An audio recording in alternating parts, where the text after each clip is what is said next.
for those of us online, for those watching online as well, thank you. I'm glad to be here at COP27. It's an exciting time for all of us. I'm Robert from the International Organization of Employers. I'm the IOE's advisor for climate policy. And we're here today hosted by Volvo for a very interesting panel at the Business Pavilion of Egypt in partnership with the Federation of Egyptian Industries. And the IOE is a global organization based on employers organizations at the national level who are our members. And we work with many particular companies as well. We've been engaging in COP for many years. We work with the ILO a lot, particularly on labor market issues and the impacts on employment of climate action. So that's why this panel will focus particularly on skills in different sectors and experiences, progress, challenges, and opportunities from several leading companies in the world. I hope it will be interesting for all of you, and I'll pass the floor to them. Thank you very much, Robert, and welcome everyone to this wonderful panel. A great thank you to the IOE, to the Egyptian Federation of Industries, and to Volvo for hosting this panel. We're gathered here with 36,000 of our closest friends at COP27 in Sharm el-Sheikh. 138 heads of state, leaders are here, and the topic of COP27, Together for Implementation. And this is really important because implementation is how we move forward. And as we implement, who's doing the implementation? It's not the 138 leaders. It's the businesses, the communities, the workers around the world who are actually the subject of implementation. Which is why we have a wonderful panel here to talk about implementation, in particular, the topic of skills. So can I just introduce the panel? We have with us the Chief Sustainability Officer for Volvo, Karen Svensson. We have Alan Blue, the co-founder of LinkedIn, Michelle Patron, who's the Director of Policy and Regulation at Microsoft, and we have Bernard Lorenz, who is Head of Sustainability and Consulting for Deloitte Global. My name is Pradeep Phillip, and I'm from Deloitte, and it's a great honour to be the moderator for this panel. Karen, can I begin with you? You lead sustainability for Volvo. Mobility, transport is a big critical sector for decarbonisation. Before you tell us what you're doing, tell us why this is important for Volvo and what the key issues are for you. Okay, thank you very much, and it's very nice to be here today. And before maybe we are moving into the topic of why we think skills is such an important topic to talk about, just a couple of brief words about the Volvo Group. So we are one of the world's leading manufacturers of trucks, buses, construction equipment, machines, and industrial engines. And as a company in the transport sector, we are right now in the middle of a major transformation where we are moving away from a platform that is, of course, based on fossil fuels to a green platform where we need to put sustainability first. To make that transition will require a lot from us, but it will also require quite a lot from society. Because moving to a more sustainable society will require not only a rapid technology development, but also completely new skills. And the further we come into this green transition, the more we understand that there is actually quite a big skills gap that we need to fill. At the same time, at least in Europe, but I think also in other parts of the world, we see large groups being unemployed at the same time as we have labor shortage on all-time high levels. So for us as a company, we see this really firsthand. We can see that in some areas we need less resources, in other areas we need more resources, and in some areas we need completely new skills. So reskilling, upskilling, and new skills will be absolutely crucial if we're going to be able to make this transition. That goes for us as a company, but I also think that that goes very much for society as a whole. If society is going to make the green transition, this is needed, not only to make it, but also to ensure that the transition will be just and done in a socially inclusive way. So, to tackle this situation, we have initiated a number of both internal activities where we are looking on how we can reskill and upskill our current workforce to make sure that they are able to handle the transition, both under the transition but also after the transition. But we are also partnering up with external companies, with governments and development organizations to do this not only for our own workforce but for the larger society. So I think closing these skills gaps is going to be super important for economic growth, to handle that transition, but also to secure a world that is socially inclusive and that is built on prosperity. So I think I'll stop there and then we can go into the details. Terrific. Alan, if I could turn to you, you run the largest platform for business in the world. Are you picking this issue of skills and the importance of it for the transition through that? And why do you think this is such a big issue for business? So LinkedIn, as many of you know, most of you know, we are we exist everywhere across the economy, although we're largely focused in the world of professional skills. So very heavily represented for white-collar professionals, and then some for people who are working in other kinds of jobs. So I'm mentioning that because we as an organization, it's important when you listen to our data to understand that our visibility is primarily in the professional realm. Because we have over 850 million members and we have millions of companies who use us on a regular basis, we're basically able to observe the way things change in the world of employment, among skills, among labor, again, in the world of professionals. By looking at people's profiles, by looking at the jobs that are offered, so we have a kind of live source of information about how skills are changing. Through that work, we've identified about 35,000 skills that exist in the world of the workforce. And we've been able to identify some of those as green skills. So these are things which are unique to the work that we're doing for climate transition. And what we're able to observe through that data is a couple of things. First is that every single job that's out there is actually going to change in some way or another based on the change for this climate transition. We're not in a position where basically there will be some jobs which change and some which do not. Rather, every job is going to be touched because everyone, no matter what work they do, is actually going to have to take into account working with people who are considering things like sustainable packaging, or if you're thinking about a fleet manager to the point of transportation, if you're inside an organization and you're running the fleet of trucks or buses that you have a whole new set of things you need to be able to do in order to be able to operate, to be able to do your current job in the new world. So for us, what that means is that we should look for every job to transition between now and 2040, taking on some segment of new skills. And the question for us is, are we actually ready to do it? And how do we actually affect that change over time? So we can talk further about it, but the basic story is that every job is going to change. Everybody's going to have to learn new things. And that's a huge lift for us as companies, and it's a huge lift for people who are training new professionals to do work in every industry.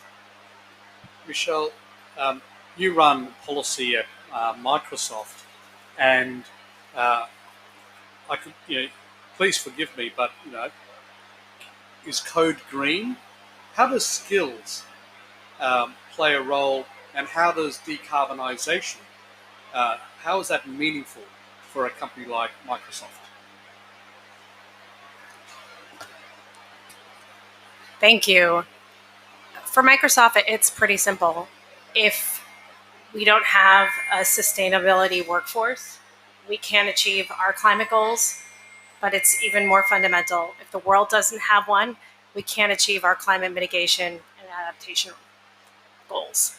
So for Microsoft, we've set a goal to be carbon negative, water positive, and zero waste by 2030. And so we need a workforce to be able to do that. We recently worked with Boston Consulting Group on a study that we released last week. It was pretty insightful. So we looked at 15 companies that are advanced in their climate targets. You know, if you step back, there's probably 3,900 companies that have already set around the world in every industry climate goals. These are companies that have set goals, are implementing them, and are helping to enable others. So we worked with BCG to look at them and to understand what types of sustainability jobs do they have now. There's 250 employees that are working on sustainability in these companies. What jobs do they have?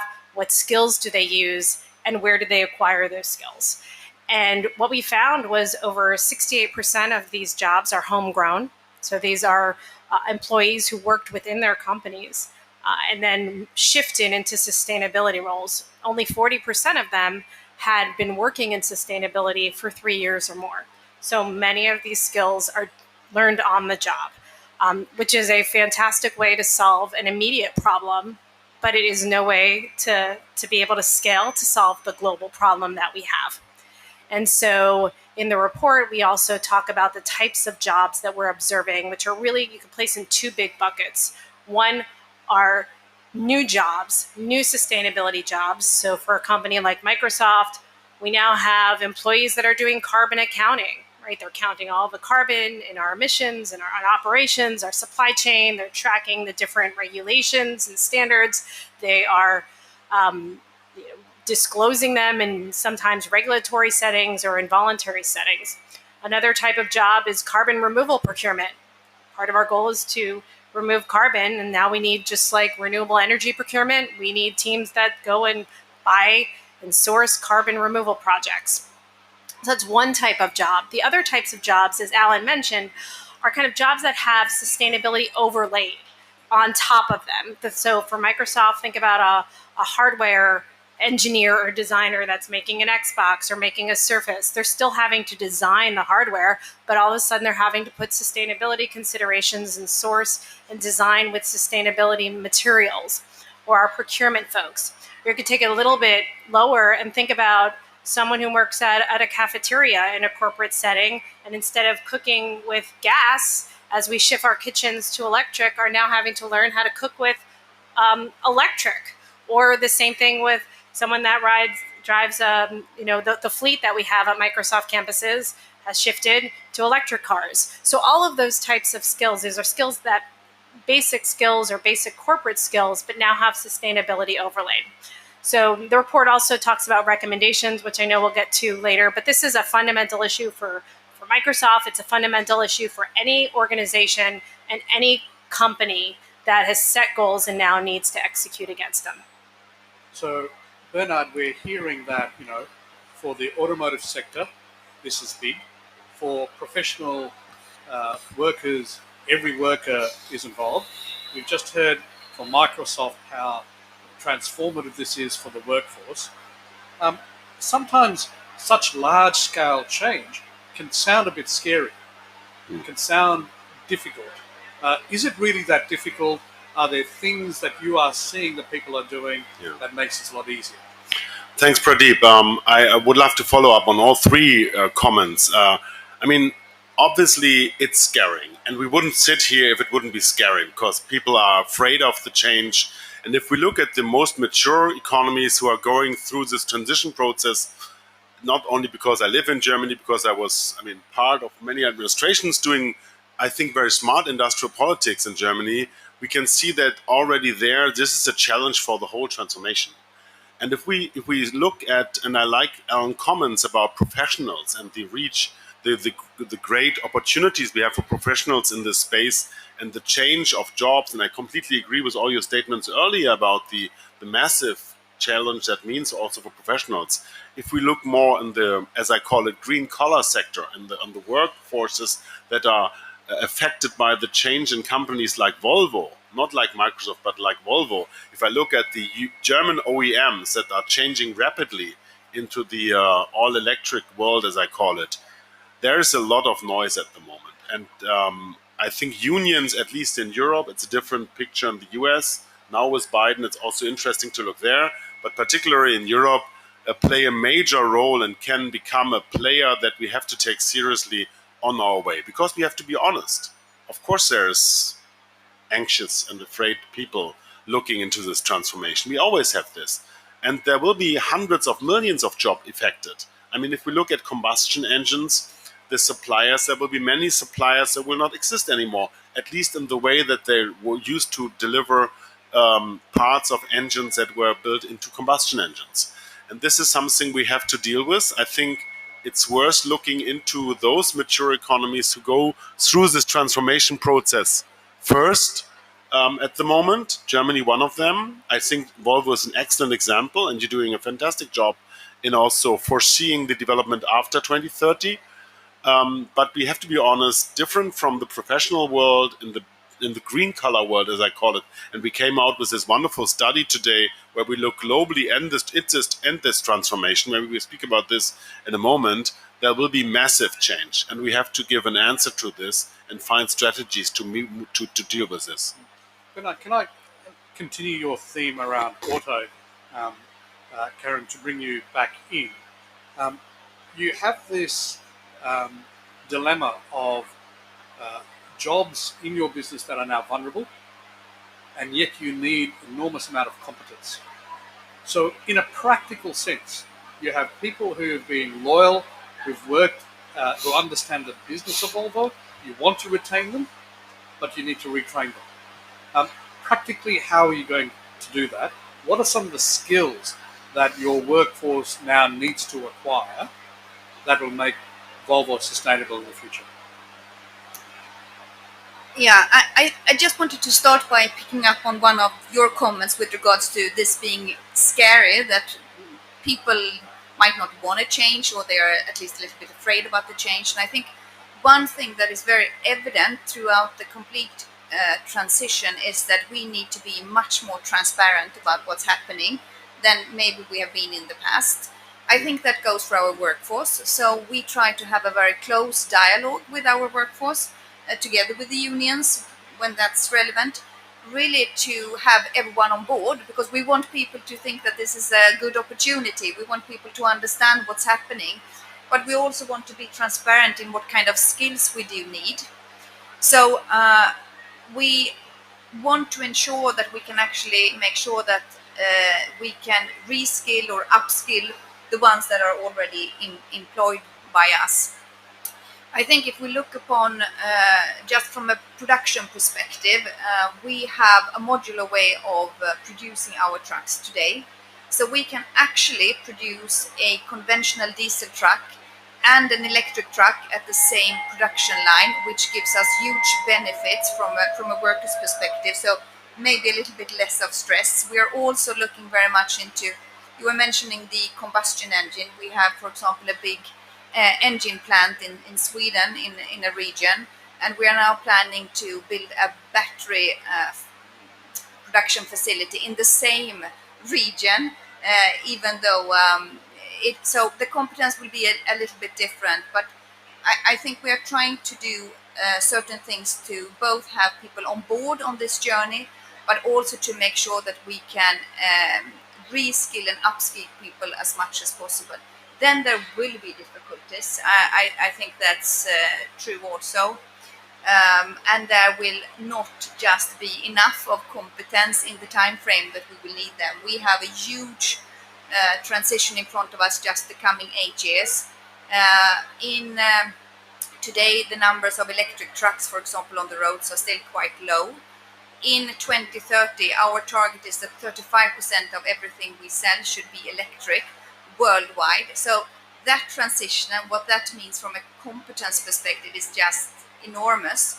So of course, and having both lots of production but also lots of R&D in a small country up in the north of Sweden where we need to attract people, that's of course going to create some interest, hopefully. So yeah. And the last thing I wanted to mention regarding transparency is that we see this not only as something we need to do with our own workforce. That goes also, of course, for our partners, like in the supply chain. We need to be very open with this and discuss. We're also forming lots of partnerships together with our suppliers. We think that lots of the things that will be needed in 10, 20 years from now, they are still just in the innovation phase. They are still in development. And to make sure these can come to market, we need to be there to partner with our suppliers. That's something, for example, that we do on fossil-free steel.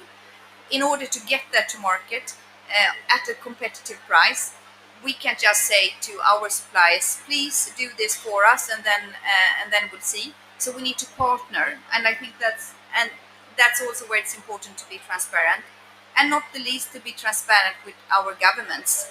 This is what we need. This is what's going to happen, so we can work all together, because this transition will require companies to work together with governments, with policymakers, and the whole society to make this actually happen.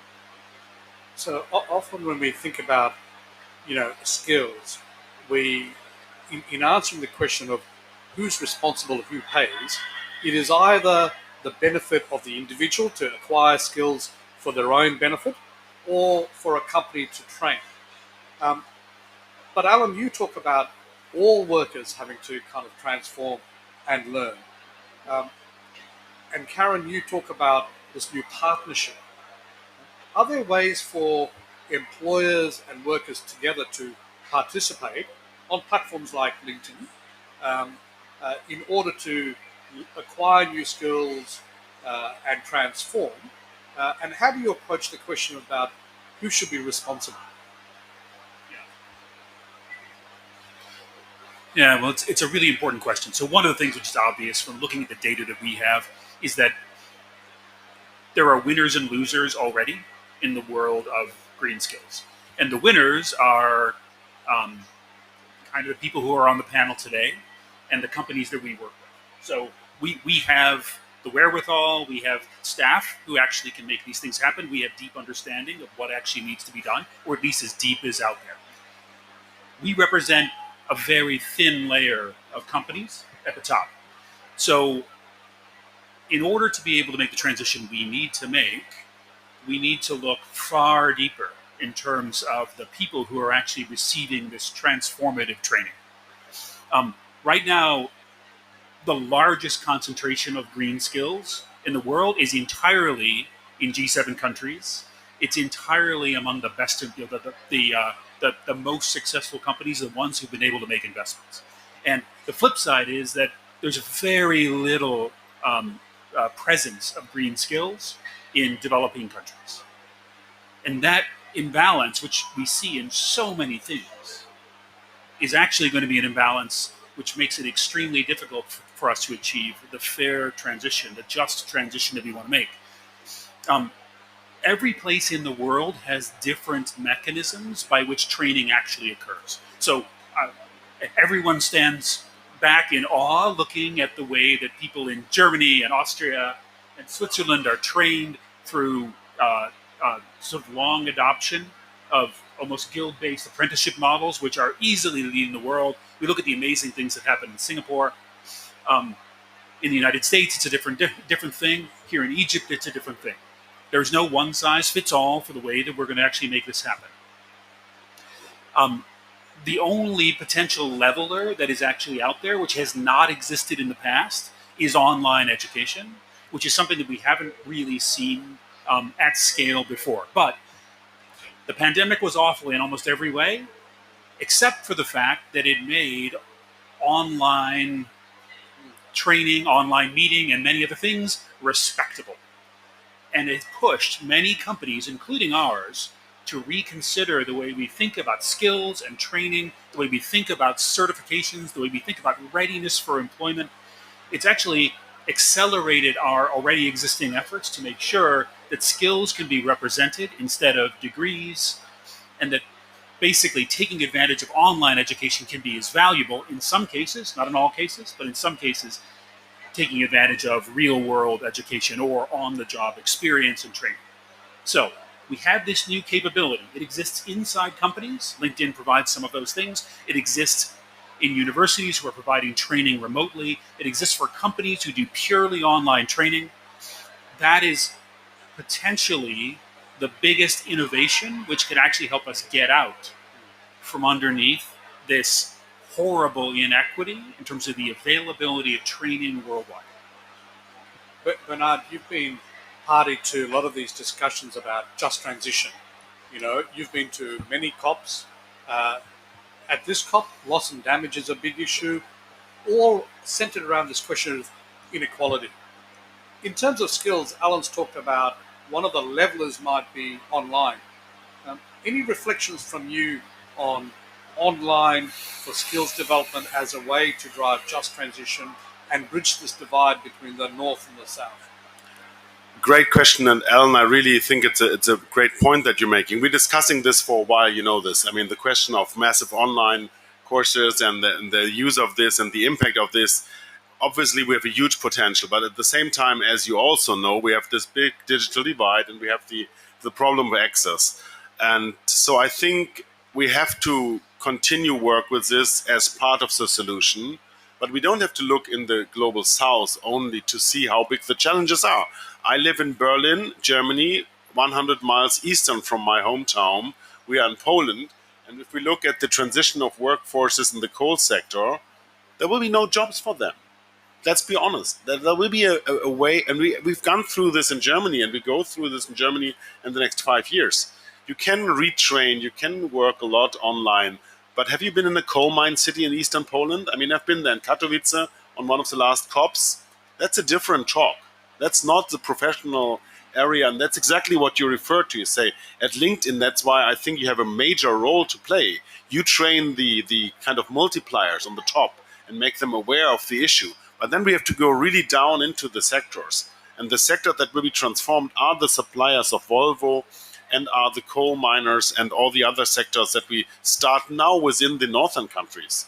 And then the global south, that will be a challenge. It will be about learning, and we need a strong learning curve of how we achieve successful transformation in countries like Poland, Spain, Italy in the next 5 to 10 years. Eastern part of Germany, we just made our coal exit plans, big investment, also socially, and really kind of transfer this into smart solution building in Africa. And that's what I see now, like 500 yards away from here on the negotiation table, is part of the loss and damage game.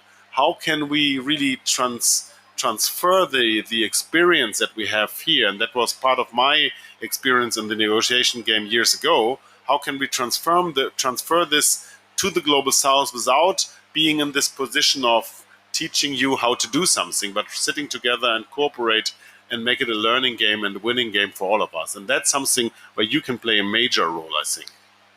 Michelle, you've got a global footprint. How do you approach this issue about skills in different regions?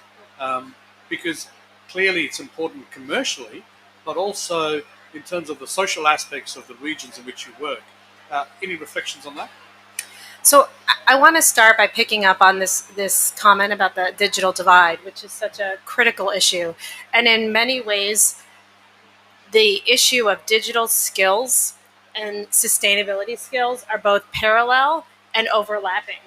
And a lot of Microsoft's work in skilling started in the digital skills space. And so a lot of the needs and the way we're thinking about helping to convene and advance sustainable skilling starts there. So it's kind of three things. And this came from the report that we published last week. The first is that I think we need a better understanding of what jobs are needed, what skills are needed, what fluencies are needed. And then as a subsector of that, once they're identified, what are the right or the standard credentials that are needed in each space to be able to make it easier to acquire those skills, and then for employers to be able to hire. The second, which was talked on a bit, was about employers helping to upskill and providing materials for existing employees, whether it's on the digital platforms that exist, if it's LinkedIn Learning and Microsoft Solution Center and others that are out there, or in other diverse ways. And the last piece is, how do we prepare the next generation of workers? And how do we work into the different education systems the same way that we worked with computer science and digital skills? How do we get sustainable fluency into both the secondary schools and then whatever types of educations happen post secondary? And in each of those stages, corporates play an important role, but that's where all of these partnerships are so key, and especially in creating that global footprint and going into those regions, working, we've worked closely with the ILO, we're working very closely now with the IOE on digital skills. I think we're working to bring digital skills to our target right now is 20,000 women in Africa. We just put that together during UNGA. So I think it's going to take all of these different partnerships and players and different approaches to be able to reach it across the different employee opportunities. You raised the digital divide, so it's a great chance to ask Alan on a digital platform where you talked about the digital platform being a means of being the great leveler in this debate on inequality. Are you picking up social gaps starting to emerge? Is this a question of a digital divide already manifesting itself in the data that you see? Well, so I don't think that I can say with confidence the data that we have specifically points out anything unique in the world of climate and sustainability skills that didn't already exist before. I think one of the digital items are important. It is a tremendously important thing to think about because it basically renders valueless the idea of remote learning. So definitely something that needs to be attacked if it's going to be actually the kind of leveler we would like it to be. But when I think about the kinds of transformations which actually need to occur, a couple things come to mind. So the first one is that, and I was talking to somebody from the IMF just in a conversation yesterday, the kinds of investments that they are thinking of making with their climate investment fund around the world could theoretically bring with it not just, here are the kinds of investments we need to make in order to make sure that one of their member countries is able to make the climate transition, but with it can come the kind of workforce development opportunities which actually could make a difference. I feel like, and this seems a little crazy, but climate might be an opportunity to attack a collection of long-lasting inequalities, specifically because I feel like we have to operate on an almost emergency basis in the world of climate, which may allow us to do extraordinary things we would not have considered doing before. So I can imagine that one of the roles that government might play would be government, international lenders, and so forth, would be, let's make ensuring the training of the workforce, the modernization of the workforce, part of the kind of climate transition that we are trying to help afford in these countries. I don't think we would be able to do that under normal circumstances, but maybe under these circumstances we might actually be able to do it. Bernard, quick question. Alan just mentioned the IMF and its fund. Do you see a role for private finance? Do you see a role for private finance? Glasgow was famous for the finance kind of coalition. Do you see a role for private finance in helping drive the skills transformation? I mean, there must be a role, because without private money, we will not get there where we need to go. It's just a massive challenge that we are facing, that I expect that also will be an interest of private funders to go in this space. If we look at the potential, the upside potential of this massive growth that we expect in Africa, there is an interest to be part of this game. And I see already now clients from the financial industry coming to us and asking us to analyze for them potential investments in this space. And of course, education is, I mean, let's not underestimate that. It's a big marketplace. It's a big market. There's lots of money in this. And in one of my former lives as an academic, I was about the smart investments that US top-ranked research universities did in MENA region. And if you look now, it was a big payback for them. So I would see that there. I mean, look, Singapore was basically a UNDP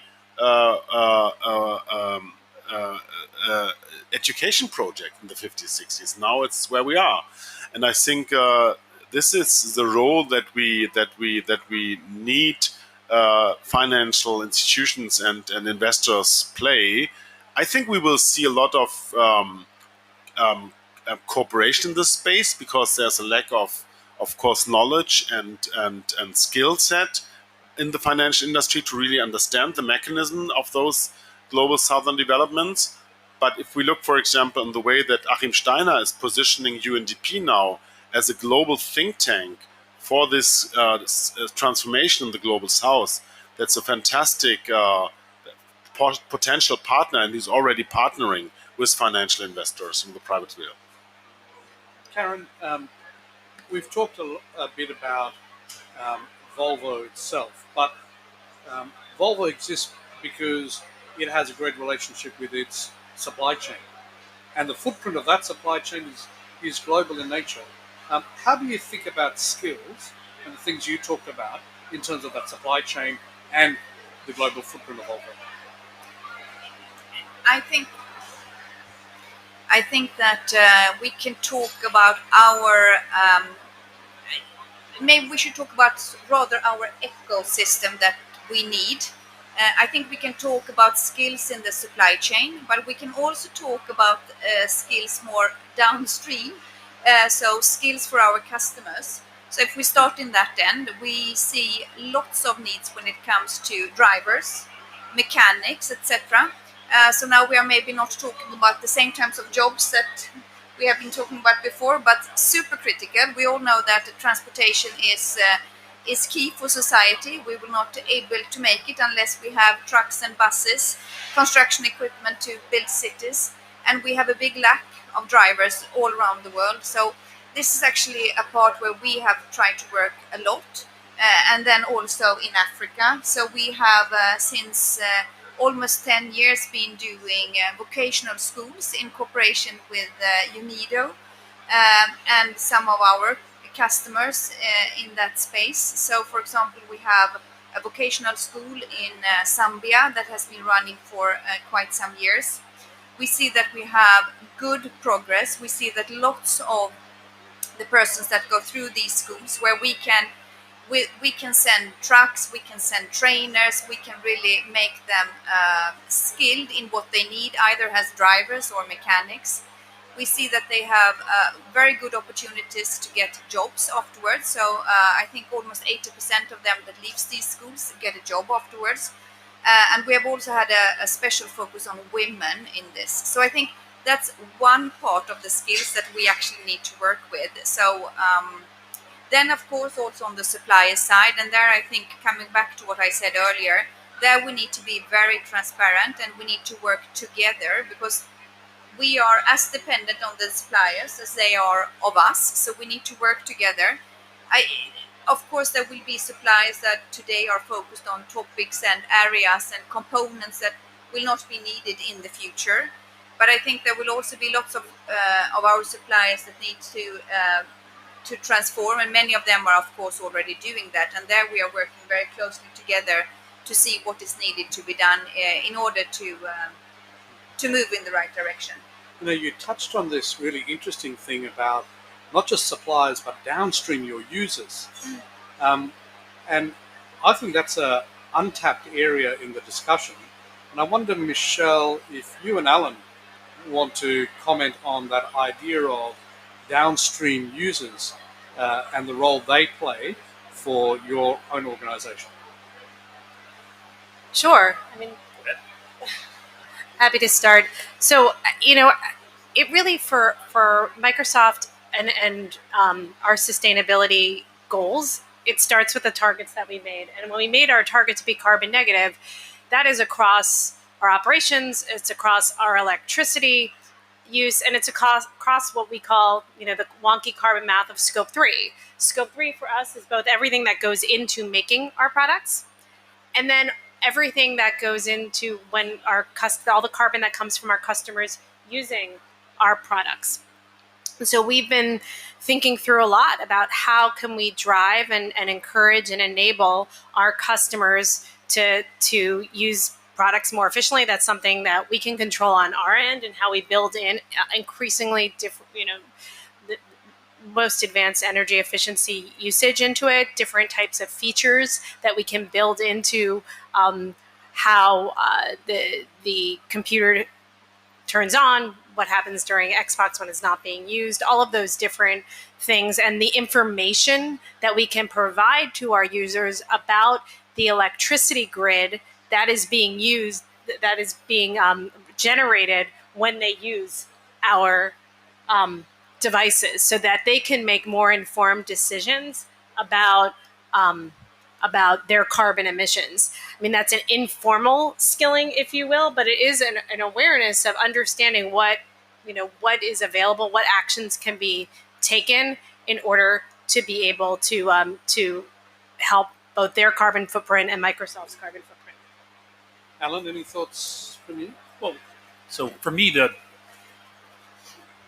I guess for me, the main thought is, first of all, I think it's amazing that when companies think about their responsibility to provide options for their customers, which are not carbon intensive or are low waste.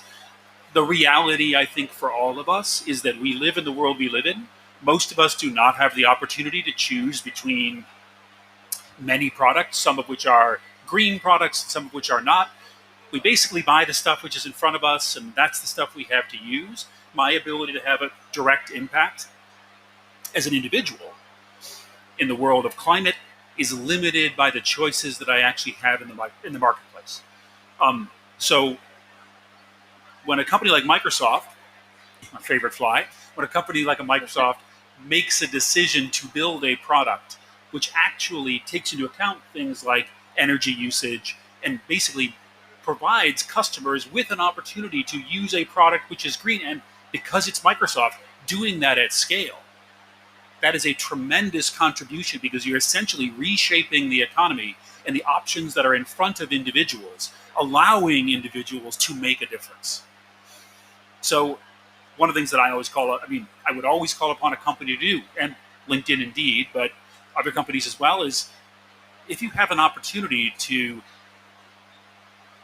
change to a product line which allows individuals to make gigantic contributions to the carbon transition, that's not just your option, that's your responsibility.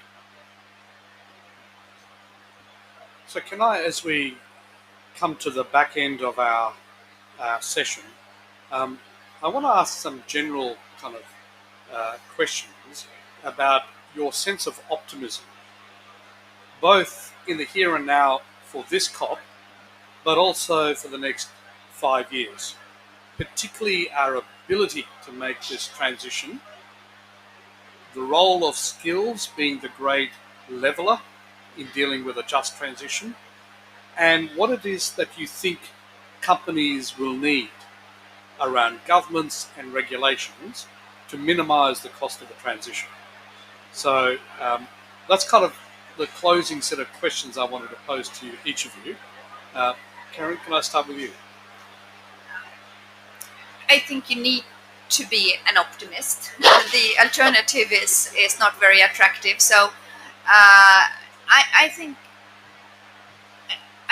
if I look upon our own industry, I think we have achieved so much that we did not think would be possible just 5 years ago. So from that sense, I am optimistic that we will be able to make it. I think the big challenge is that there is so much cooperation that is needed, and there are so complex things that needs to come together.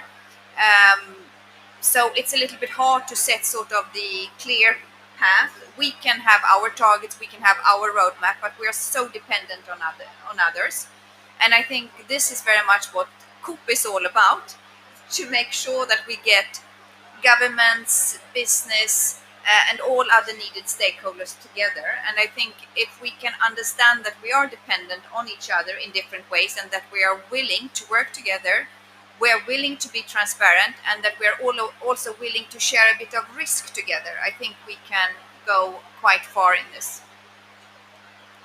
Alan?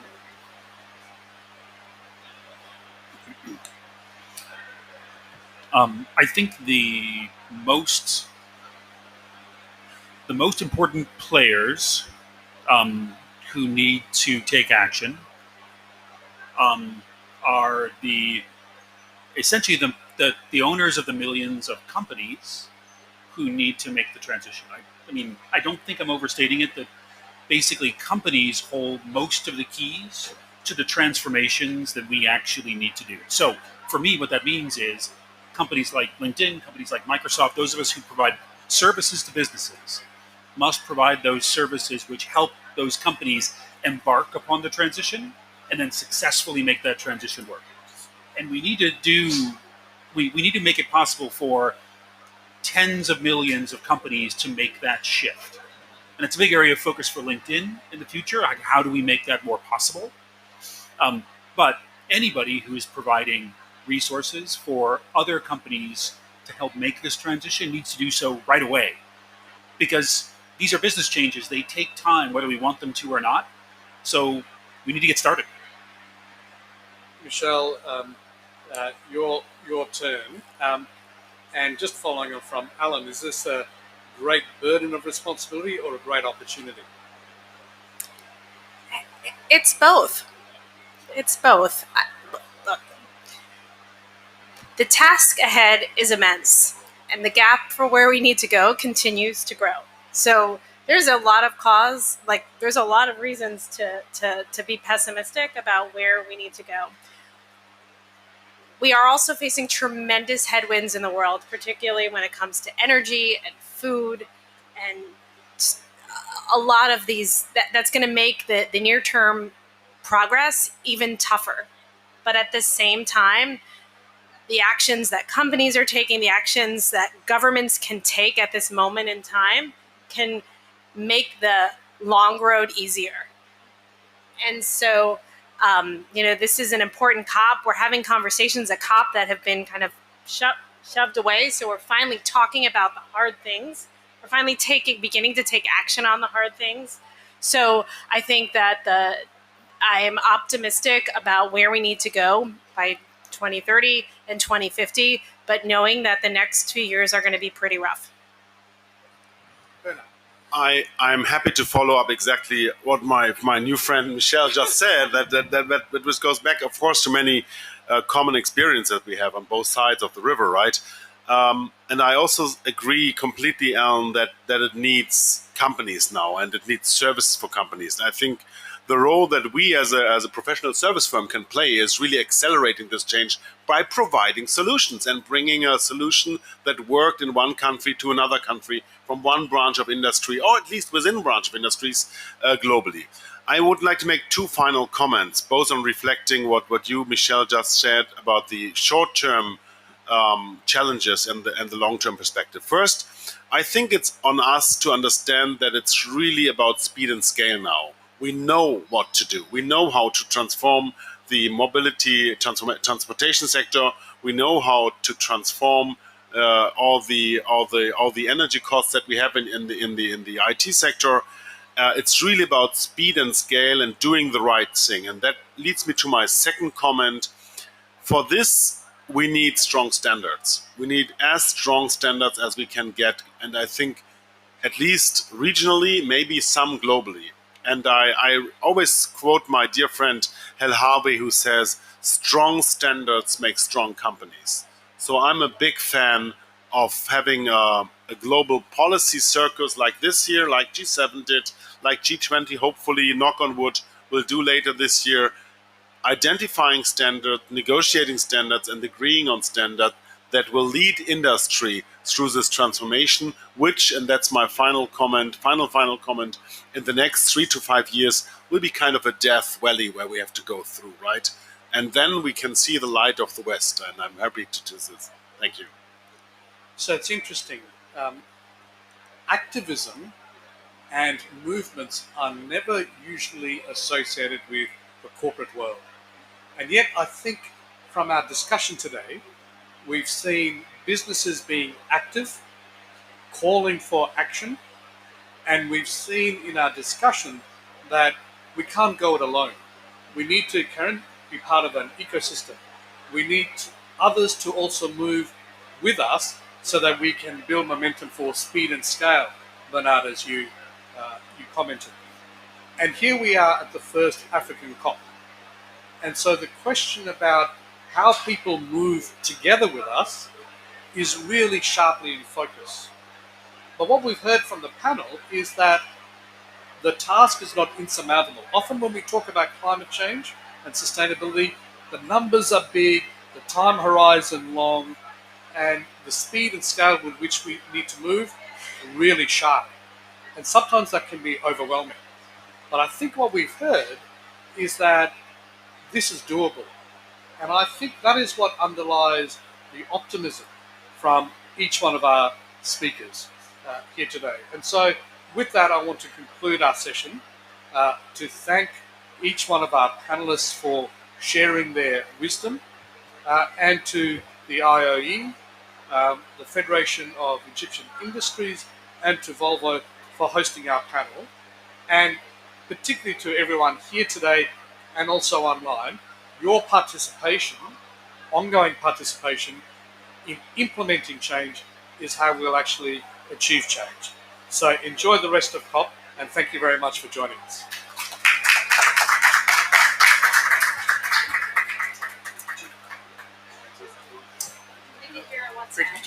Great to meet you too.